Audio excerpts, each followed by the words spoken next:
Hey everyone, welcome. Welcome to the January 2022 LAPPG online meeting.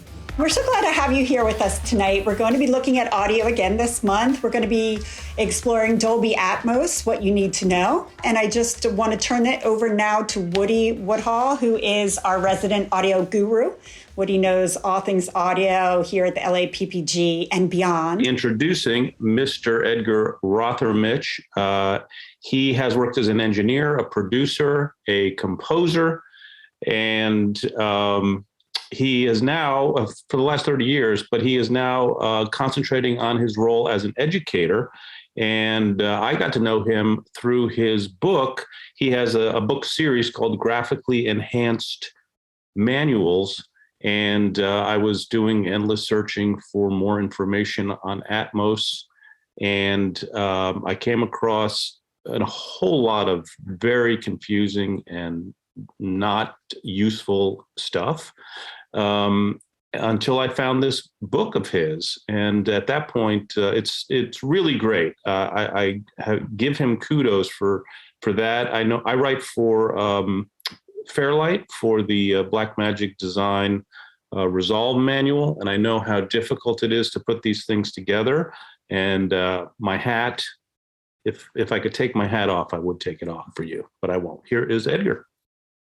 Hello, Wendy, and hello, Woody. Thank you for having me, and hello to everybody out there. Yes, I'm presenting the topic of Dolby Atmos, which seems to be on everybody's mind, at least in the audio community and also in the consumer part of everybody who listens to music and also watching movies, videos, all the above. As Woody just mentioned, he did a lot of research to find out about Dolby Atmos, and I was in the same situation, and I guess a lot of you are in the same situation, and I guess that's why you're also here. Because I teach at the Loyola Marymount University, one of the classes in the recording arts department is advanced audio, and that part of that is spatial audio and especially Dolby Atmos. And when I started to prepare the class roughly about 2 years ago, I found out there was no book about Dolby Atmos. A lot of information on Dolby's website, but it's all over the place and it's really hard to find the right information. And a lot of stuff has changed over the years, over the last 1 or 2 years, especially since Apple entered the market and said, okay, we're going to support Dolby Atmos with the Apple Music streaming service. And later last year when they entered the support for Logic Pro, so now fully built in as the Dolby Atmos renderer, so you don't need any additional software, and I get to that in a moment. So a lot of stuff to figure out, but there was no book out there, so I decided, okay, why don't I write one? Because I do that graphically enhanced manuals now for about 10 years, and I thought, okay, that would be a good opportunity and to put in all the research and then lay it out so other people who want to get into that field have the documentation and the information so they can start with and get a better overview of that. So first I released last October the Dolby Atmos, How It Works. It was the first book. And just a couple of weeks ago, I released the second book, which is number 3. So I get the order a little bit messed up. Mixing in Dolby Atmos using Logic Pro. And the third book, the Mixing in Dolby Atmos using Pro Tools, will be available late spring this year, 2022. And so you can check that out on my website, dingdingmusic.com. There you can also find the other books, including the Pro Tools book that I released for about a little bit over a year ago. Very in-depth coverage of all the features in Logic. Is about a 1,160 pages book. So it goes very deep into that. Everything with the graphically enhanced aspect, lots of diagrams, lots of signal flow diagrams and graphics, so it's very approachable in how to read it, to go through all that material. And you can also check out my YouTube channel. It's called Music Tech Explained, where I go a little more in depth and demonstrate some stuff, especially all with Dolby Atmos. So I show some examples also with binaural audio, where you can hear the difference, which is sometimes hard to explain what that is, especially if you're new to that topic. So let's get right to it. Dolby Atmos. And let's look at the basics. From the cinema, then it expands to all different other areas. Of course, into the home theater. It's now used in broadcast, also in live events. I think in Las Vegas, they have the first installation where they use Dolby Atmos in a live production. Then, of course, in games, it's getting more and more popular. Most recently, it's entering the car market, more in the upscale, but still it's going there.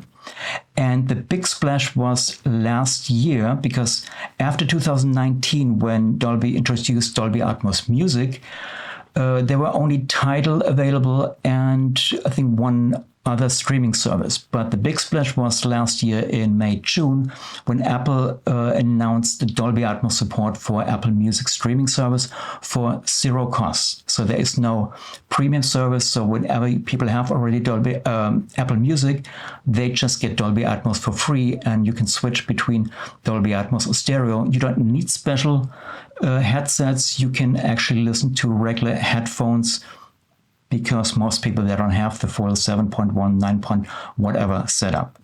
So that is the big thing, Dolby Atmos Music, and that is what we're seeing right now, the big push in the audio industry.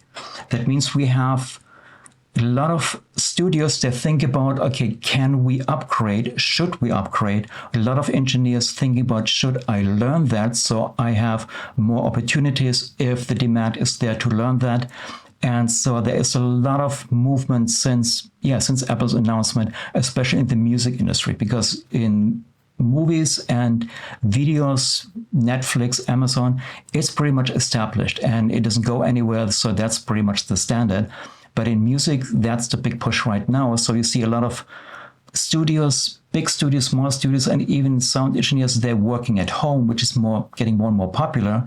They starting to measure their room, measure their bank account, and can see if they can afford to mix in Dolby Atmos to offer that service. Because once the artists, they catch on, and there might be a demand, and I'm sure there is more and more demand for that service. And of course, there's also a lot of demand for understanding what that is, and that's what we're getting into today. Of course, you can see a lot of slides also in Dolby's own presentation, everything from the content creator to the distributor to the consumer electronic support. They have everything pretty much lined up. Tons of content out there, all the distributor, all the streaming service, they're on board, and they claim they have 1 billion Atmos-enabled devices in use already.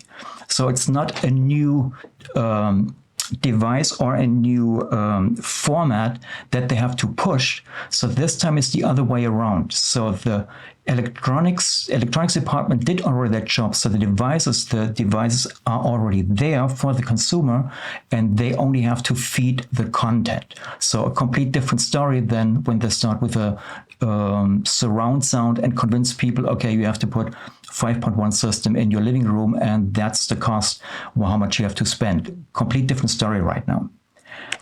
So the big question is, everybody from the studio owner and the sound engineer, they asking, can you afford to ignore Dolby Atmos? Or do you have to invest your time and your money? So who has the crystal ball to really figure that out? So the big question, you see a lot of discussion right now, will it go away? Is it just a gimmick? Do the consumer actually care? And then also you hear a lot of, okay, remember Quadraphonic and audio DVD that came and went. And all of these kind of considerations are not applicable, what I just said, because the consumer electronics, the devices are already in place. It's now only the time to put the content, to put more content in there. There are already thousands of songs already available in Dolby Atmos on the streaming service. So it's not a question if it stays or not. That is already there. It will get complicated because Sony already entered the market with a Sony 360 Reality Audio. So it gets a little bit like format war all over again. So that's a different topic we don't talk about today, but immersive audio will not go away. That is here, and so we just have to learn the different iterations and the different technology that goes with it.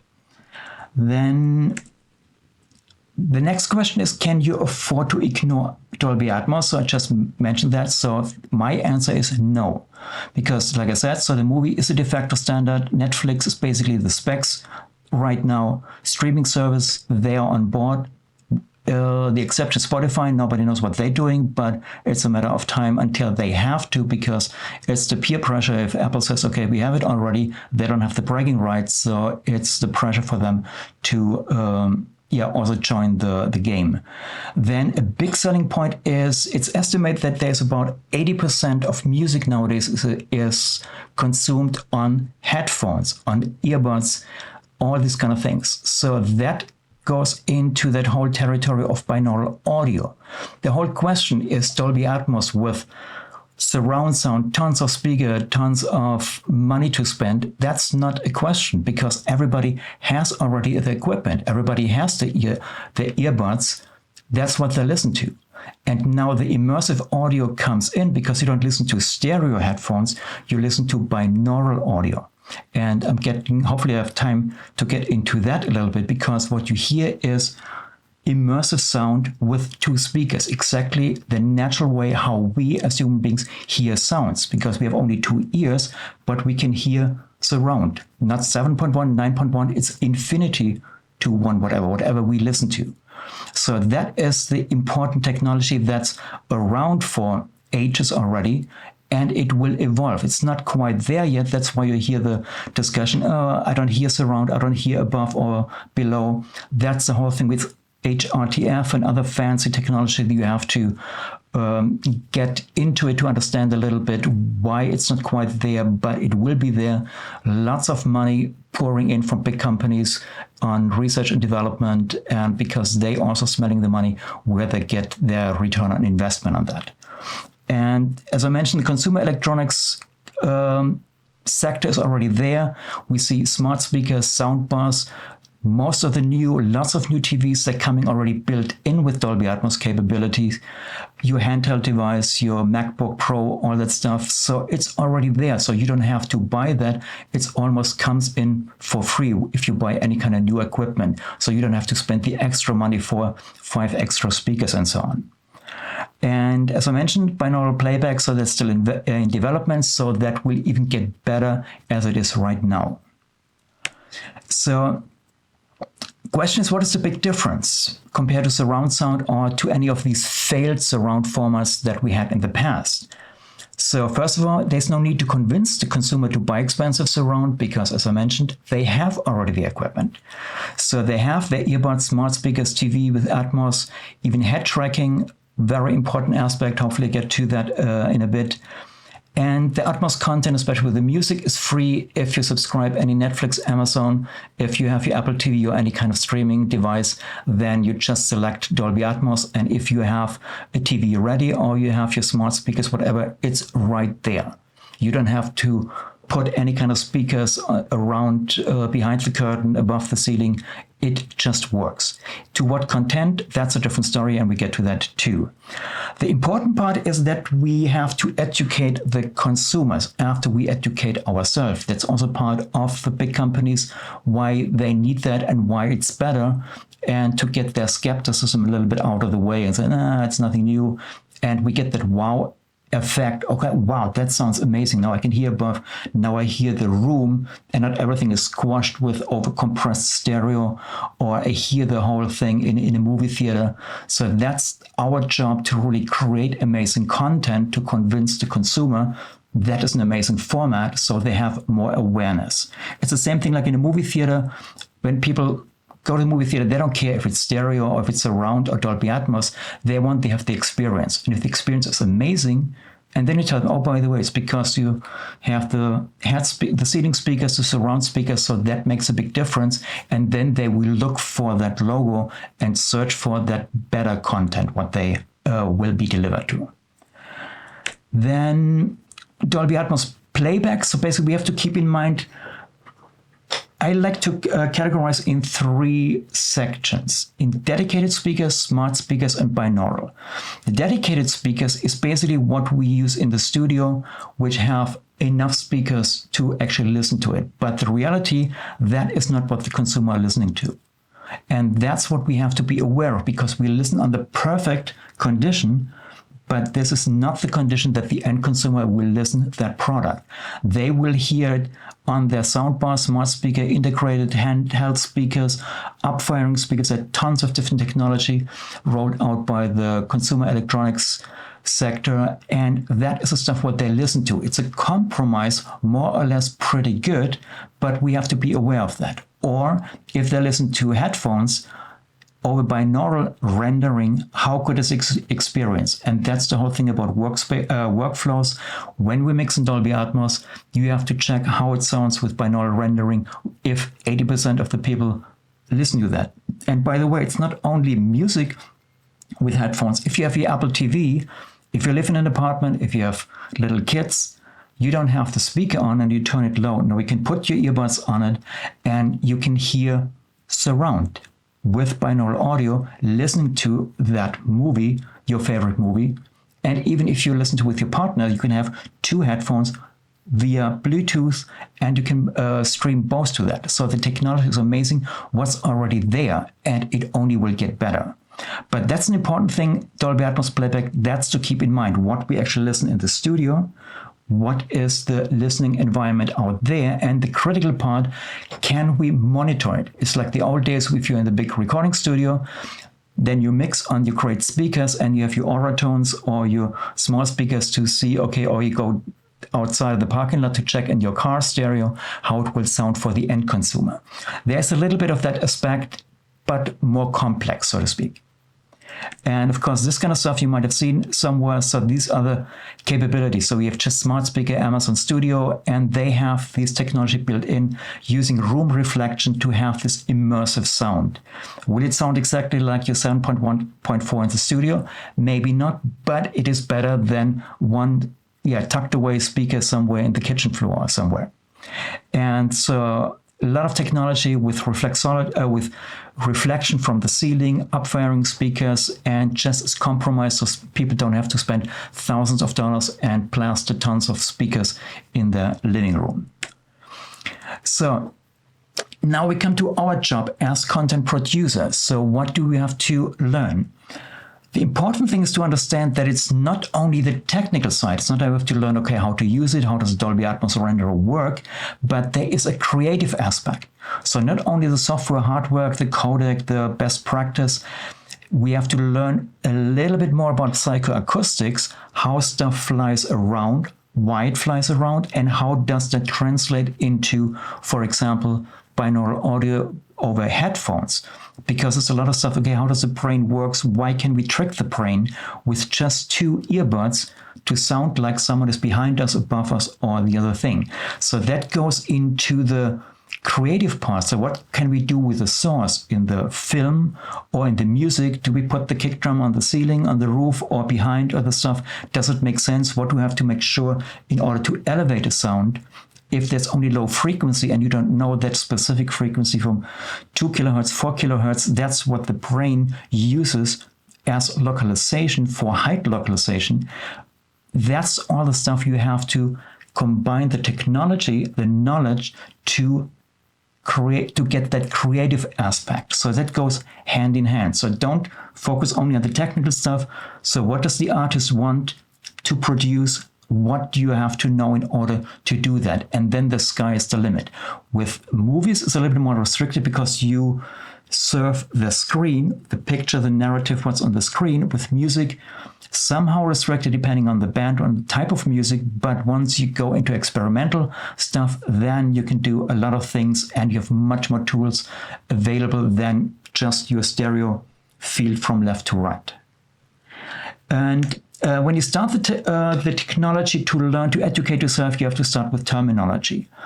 And just here, a couple of things. So in surround, we talk about a two-dimensional sound field. So all the speakers around, 7.1, 5.1, quad, this is considered two-dimensional sound field. The three-dimensional sound field with immersive is when you have stuff coming from above. So you have the third dimension. And then you have terms like 3D audio, 360 audio, or spatial audio. And then you have the different formats like Dolby Atmos, which is just one. So you have ambisonics, Aura 3D, MPEG-H, and the thing what I mentioned before, Sony 360 Reality, and binaural audio. So these are all the different formats. And spatial audio, especially careful, you have to be with that term, because Apple used that for their own technology called spatial audio. And there's a lot of confusion, especially with Dolby Atmos played back over spatial audio on the Apple Music's content and the Apple Music service, streaming service. That's a different topic of a whole different presentation, but just be aware of that term, because the terminology often get mixed up. People talk about surround when they actually mean immersive sound. So if you get any kind of conversation, make sure that the terminology, so you're on the same page what you talk about. And also that these formats are formats. They don't tell you how many speakers you have, where they are.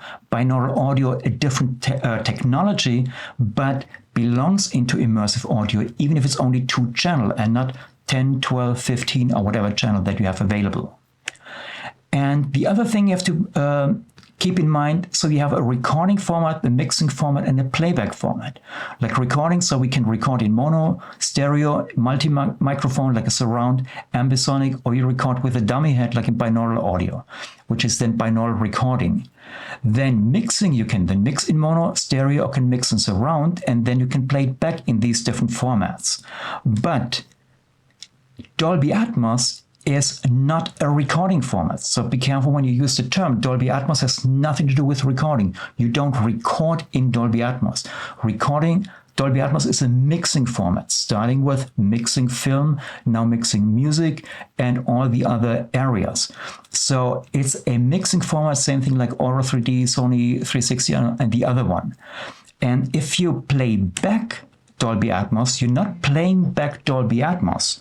You're playing back a mono, stereo, surround, hopefully immersive, or playing back in binaural. And the Dolby Atmos is just the format, the delivery format, using all these tricks and the technology to make it possible that you hear everything in immersive. So that's the important thing. Not a recording format, it's a mixing format and delivery, but you listen to specific speakers then at the end delivered through Dolby Atmos. The only thing is, if you're recording, and that happens right now in the recording industry, that once the artists, the recording engineers, they had their first experience with Dolby Atmos mixing, then they realized, oh wow, it would be great if we could have in the next project, if we would have more microphones for the drum overheads or whatever, we can use these elements to create specific effects or spatial occurrences with this whole material that you have. So it's kind of think in Dolby Atmos when you're recording. So you're still recording in specific formats, but you have already Dolby Atmos in mind for later on. Okay. Then very quick, the Dolby Atmos workflow, so as mentioned, is a mixing format. So there are basically 3 steps when working in Dolby Atmos. The first one is, as I just mentioned, the mixing. So you have your DAW and you mix in Dolby Atmos with all the tools. And once that mix is done, you are recording. That means you're bouncing that mix that you have, but you're bouncing to a special master file, Dolby master file, that I'm getting to in a moment. And then one extra step is exporting. So once you have the Dolby Atmos master file, then you can export to different other channel-based formats. And it's especially important for film mixing to get all your stems, all different deliveries, or your mix for approval in the music if you send someone to the A&R department, the record company, and this kind of thing. So keep that in mind. These 3 main tasks that you have available when you work in Dolby Atmos. The key elements are a couple of things that make Dolby Atmos special. The first thing, very simple, it's a move from 2-dimensional into the 3-dimensional space, because Dolby Atmos allows you to mix immersive, so you have ceiling speakers that you didn't have in 5.1, 7.1, and so on. Then the next one is the adaptive speaker playback. What does that mean? If you can mix conventionally in stereo 7.1, 5.1, you mix in that format and you play back in that format. So if you mix anything in 5.1 and you don't have the surround speakers, then you're missing content. You only can play back in that format when you have exactly the same channel formats, the same speakers that is mixed on. So you need a 5.1 system playback in order to listen to a 5.1 mix and 7.1 and so on. The difference with Dolby Atmos is you mix in Dolby Atmos in Immersive, that's everything around you, but the playback format can be anything. So it can be your 40 speakers in your movie theater. It can be 7.1 in your home theater or smaller one on your smart TV and all this kind of thing, or down to headphones. And all that is possible only with one mix. So you don't need multiple mixes. You make one mix, and that's adaptive to whatever is available at the playback situation for the consumer. So that's basically then the third advantage. That means you have a single format delivery. And for movies, that was a big factor why Dolby Atmos became popular, because it saved money. If you're in the film business, you know you have to create your stereo mix and you have to create your 5.1 and the stems in that one and the different deliverables, and all that has to be bounced out. And if you talk about a 2-hour movie, it costs time, money, and all this kind of thing. With Dolby Atmos, you mix only in one format. So you have your one master file, and then that can play back, that can be rendered to any other format, channel-based format, or you keep it in that specific format, then that will be available. So that's a key element for that. Then the playback, I mentioned that before. So once you have your Dolby Atmos master file through all the distribution and the deliverables, then it's available to playback on all these formats that are out there. So you don't have to worry, do people have the 5.1 set up? Doesn't matter. Your single Dolby Atmos file will play back on all these systems, and the better the system, the better the experience is. And technically, you can listen to stereo, but you don't lose any signal. Everything which was in the surround on the ceiling will be folded. It's like in the old days, like a down mix. So you don't lose any signal. Like if you don't have a surround speaker in your 5.1, then that signal is lost. So the signal, the concept of that whole format is that it's adaptive at the playback level, what is available, and the renderer, that engine, makes it possible to make the best possible down mix at that moment in real time. That is the key element. And so, but the big disconnect that I mentioned before is you're mixing hopefully in your super duper great studio, but you have no idea what the end consumer is listening to. So you cannot just listen on your Oratones or in the car. There's so many different options. So how do you do the actual monitoring and the quality control? That is a big headache that you have to keep in mind with that. And moving on fast, the next one is, you always heard, or sure you heard about the object-based format. That's another key element of Dolby Atmos. What that means, here's just a diagram. If you have a channel-based mixing format, so you have your different tracks, they go through a pan control, and the pan control determines where the audio signal is routed to the available output channels. Each output channel represents a specific speaker, and all these output channels are then mixed down to an audio file, to the master file that you bounce out to. And the panning and the location, everything is baked into the signal. And as I mentioned before, if you take one of the speakers away, you're losing that signal of your original mix.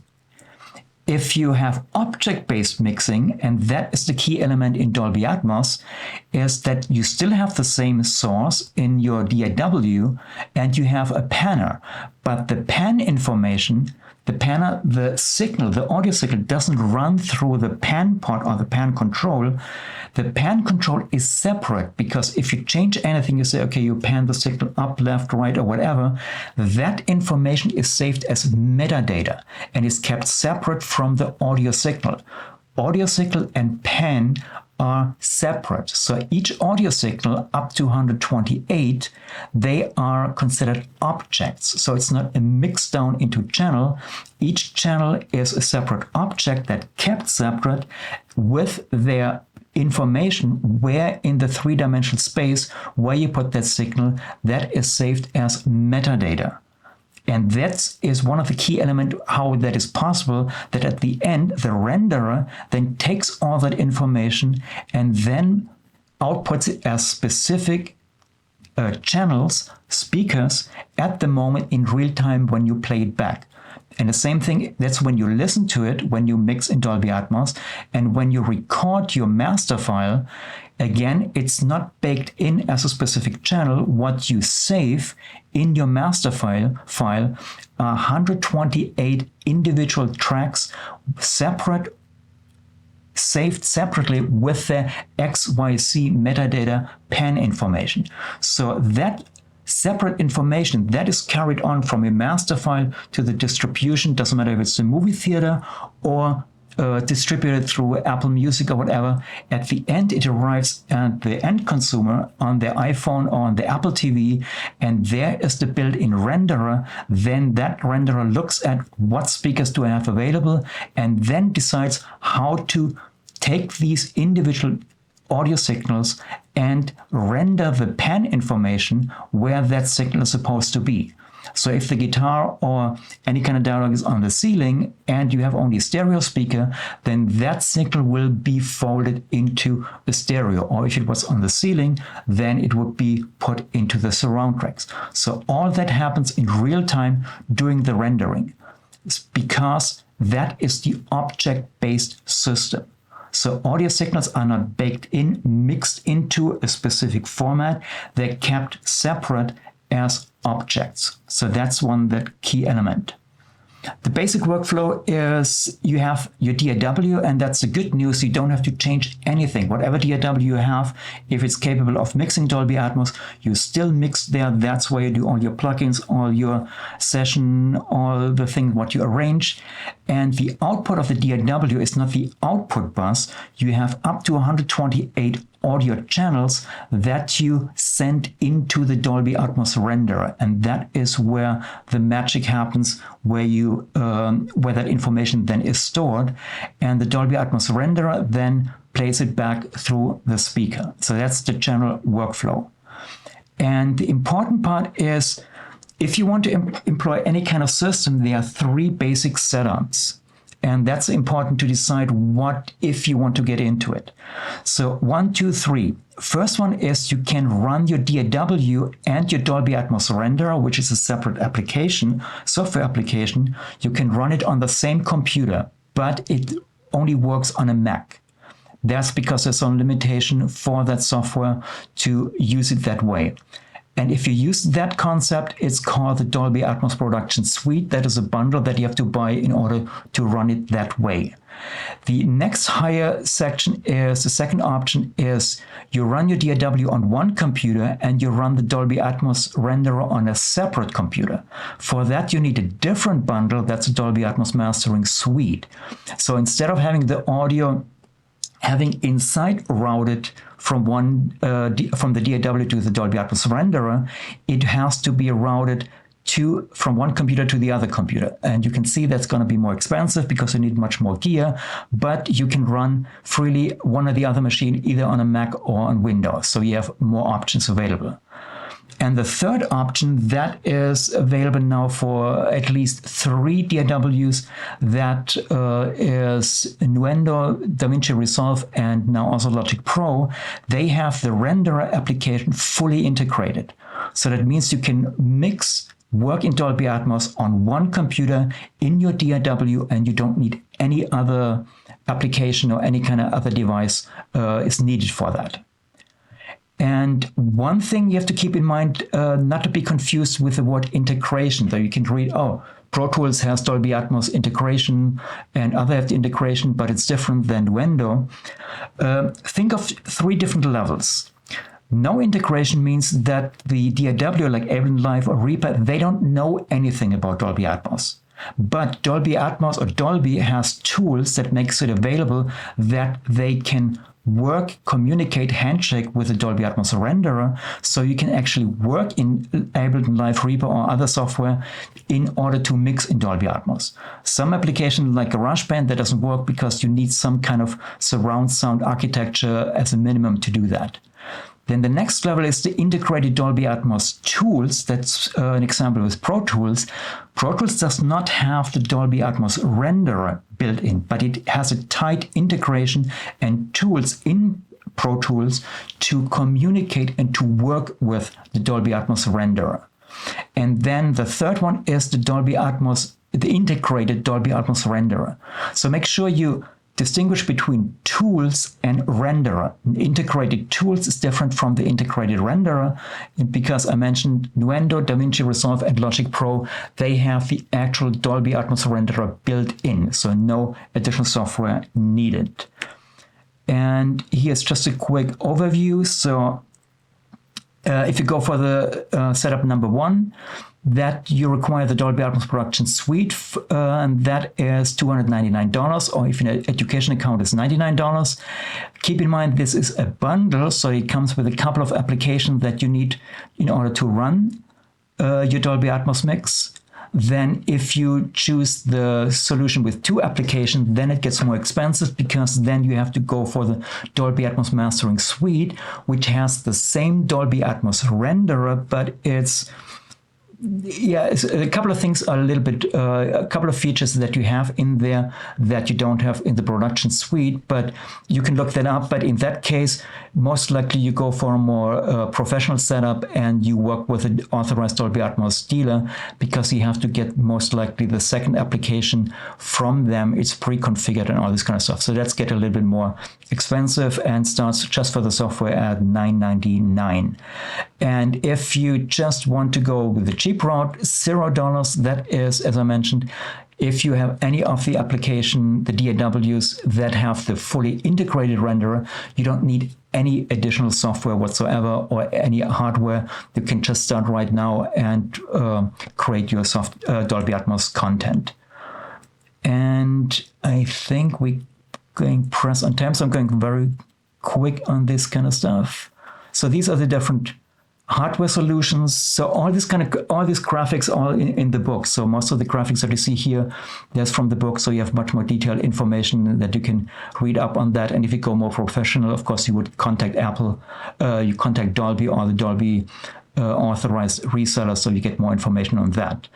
So then you can have a Mac-based solution with MADI, then Windows-based solution. So you have all this extra equipment, and you can see already on the pictures, this adds up the price tag. You can run a full Dante configuration, and then don't forget, at the end, you need a monitoring system that could add significant dollar amount to it, because you need the speaker 7.1.4. You do the math how many speakers there are.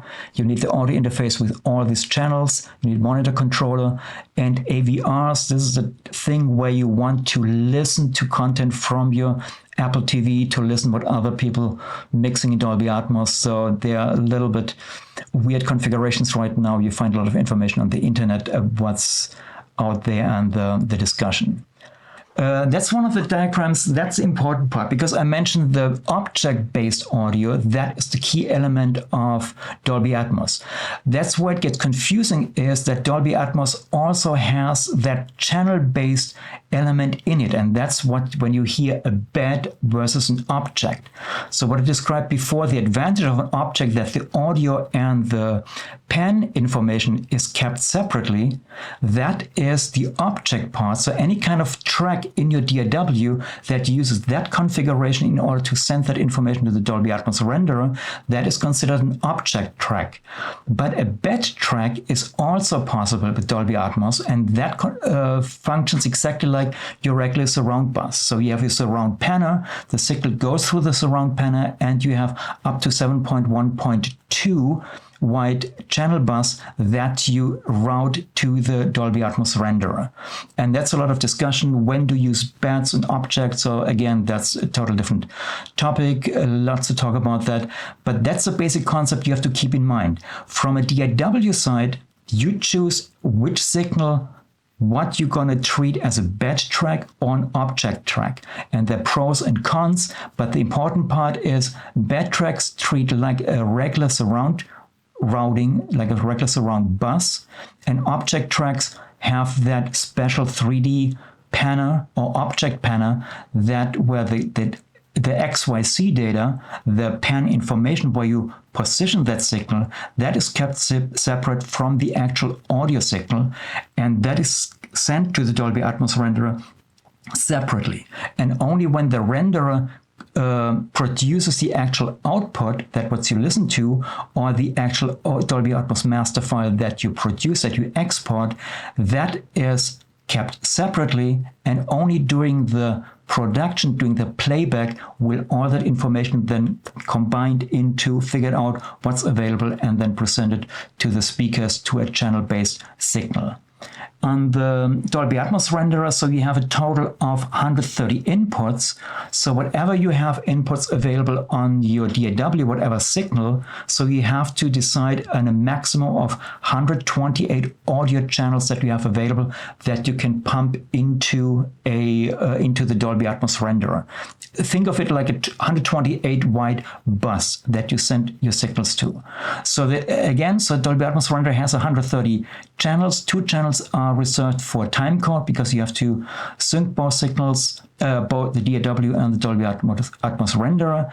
And from the 120 audio channels, the first 10 audio channels are reserved as a bed channel. So that leaves you a total of 118 object channels, but you can freely define any of these object channels as redefine it as bed tracks. That's especially if you're in film mix, so you have your dialogue, you have your effects and music. There are tons of different workflows and lots of information on the internet. Once you get into, that's where the fun starts, what I'm going to do with all that kind of stuff. So that's what I mentioned before. Once you wrap your head around the technical aspects, what it is, what to do with it, and then you have to translate, okay, how do I apply that to my content, the creative part, what makes sense to be in a bed or in an object. And then if you look at the Dolby Atmos renderer, so that is the screenshot, what you see at the Dolby Atmos renderer, you see all the inputs.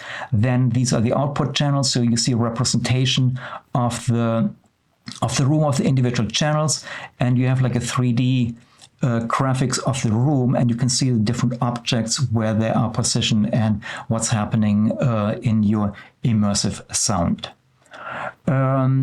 So that's that. So what we didn't have time to cover is the recording, but just keep in mind that when the Dolby Atmos renderer functions basically like a multi-track machine. So you pump all the 128 tracks from your DAW to the Dolby Atmos renderer. That is recorded on there. If you record that or export to a Dolby Atmos master file, that is then the deliverable for the music film or whatever you have. And the one thing we haven't get to is binaural audio, but I have all this stuff in the book.